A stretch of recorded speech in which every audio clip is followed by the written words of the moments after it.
I'm Stefan, the BMW DIY guy, and I want to show you how you can install sound matting into your trunk to cut road noise.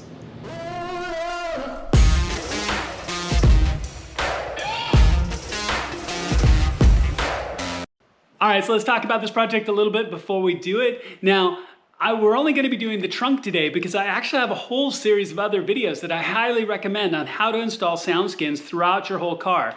Through the door, through the whole cabin bowl. I have a stage 1, 2, and 3, and even a 3+ video. But the one thing I didn't do at the time is I didn't do the trunk. Now, I had some material left over, and now that I've been driving for quite some time with my stage 3 install here into my M2C, I still hear a little bit of road noise, but since it's all behind me, I can tell it's coming from the trunk. So it only makes sense to take the leftover material that I have and go ahead and put it throughout the entire trunk basin as well, all down through all of the different wells and so on.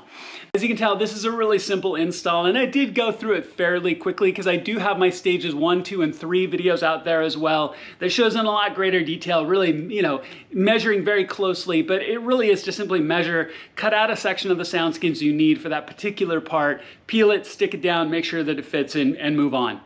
So SoundSkins is really easy to work with. I'm really grateful to them for making such a fantastic product. And I took my car out for a quick drive, and it really did cut out that last little bit kind of road hiss, that noise.